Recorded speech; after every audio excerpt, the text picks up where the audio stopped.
মুর্শিদাবাদের রঘুনাথগঞ্জ ২ নম্বর পঞ্চায়েতের সমিতির সদস্য কংগ্রেসে যোগদানের পর বাড়ি ভাঙচুরের অভিযোগ উঠে এলো শাসক দলের বিরুদ্ধে। রীতিমতো উত্তেজনা ছড়িয়েছে সেকেন্দ্রা পঞ্চায়েত এলাকায়। হামলাকারীদের গ্রেফতারের দাবিতে কংগ্রেস নেতৃত্বরা জঙ্গিপুর পুলিশ ফাঁড়ির সামনে বিক্ষোভ দেখান। স্থানীয় সূত্রে জানা যায়, আক্রান্ত ওই ব্যক্তির স্ত্রী রঘুনাথগঞ্জ ২ নম্বর পঞ্চায়েত সমিতির তৃণমূল কংগ্রেসের সক্রিয় সদস্য ছিলেন। সম্প্রতি তিনি রঘুনাথগঞ্জের সাইদাপুরে কংগ্রেসের এক জনসভায় অধীর চৌধুরীর হাত ধরে জাতীয় কংগ্রেসে যোগ দেন। এই দল বদলের জেরেই সোমবার সন্ধ্যায় একদল শাসক দলের আশ্রিত দুষ্কৃতী তার বাড়িতে হামলা চালায়। ভাঙচুর করা হয় বাড়ির আসবাবপত্র, এমনকি পরিবারের বৃদ্ধ সদস্যদের ভয় দেখানো হয় বলেও অভিযোগ। ঘটনায় আতঙ্কিত হয়ে পড়েন ওই পরিবারের লোকজন। মঙ্গলবার সকালে ঘটনার খবর ছড়িয়ে পড়তেই কংগ্রেস নেতৃত্বের পক্ষ হতে তীব্র প্রতিক্রিয়া দেখা যায়। দলের কর্মী ও সমর্থকেরা জঙ্গিপুর ফাঁড়ির সামনে জড়ো হয়ে বিক্ষোভ শুরু করেন। হামলাকারীদের দ্রুত গ্রেফতার ও কঠোর শাস্তির দাবিতে ফাঁড়ি ঘেরাও করে স্লোগান দেওয়া হয়। বিক্ষোভকারীদের অভিযোগ, পুলিশ প্রশাসন প্রথমে বিষয়টি গুরুত্ব দিয়ে দেখেননি। অন্যদিকে তৃণমূল কংগ্রেসের স্থানীয় নেতৃত্ব এই অভিযোগ সম্পূর্ণ অস্বীকার করেছে। তাদের দাবি, এটি রাজনৈতিক উদ্দেশ্য প্রণোদিত অভিযোগ। দলীয়ভাবে এই ধরনের হামলার সঙ্গে তৃণমূলের কোনো সম্পর্ক নেই বলে তারা জানিয়েছেন। আমরা ফাঁড়িতে এসে আমরা প্রশাসনের দ্বারস্থ হব, আমরা হয়েছি, সেটাই করেছি। আপনারা মনে করবেন না যে এই সন্ত্রাস সৃষ্টি করে মাসুদ ছেড়ে পালিয়ে যাবে। আমি পালানোর বান্দা নয়। আমি যদি জীবনে বেঁচে থাকি তাহলে আপনি একটা জিনিস দেখে যাবেন, রঘুনাথগঞ্জের বিধানসভা দেখে যাবে, মানুষ দেখবে।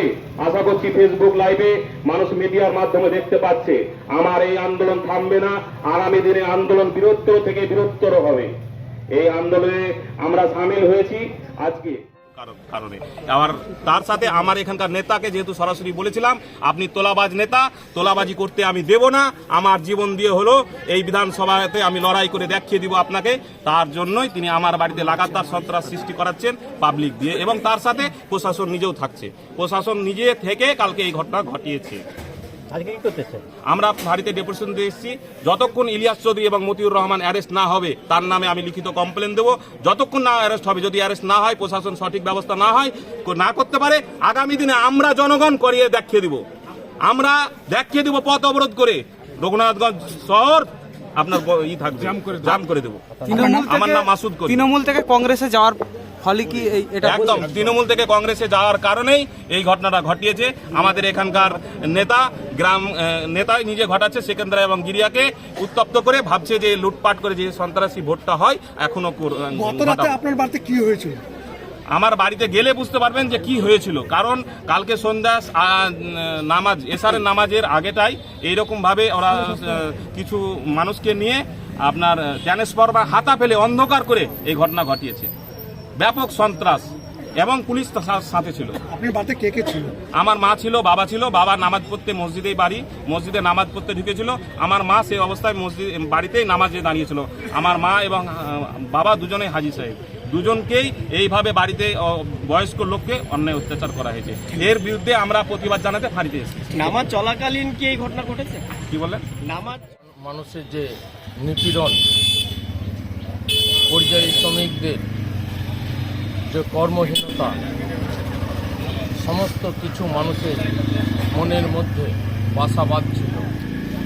সেই জায়গায় দাঁড়িয়ে মানুষ সিদ্ধান্ত নিয়েছে যে তৃণমূল কংগ্রেস আজকে যেভাবে জঙ্গল রাজ কায়েম করছে, তার বিরুদ্ধে একমাত্র দেশকে এবং বিচার ব্যবস্থা, দেশের সংবিধানকে রক্ষা করতে পারে জাতীয় কংগ্রেস।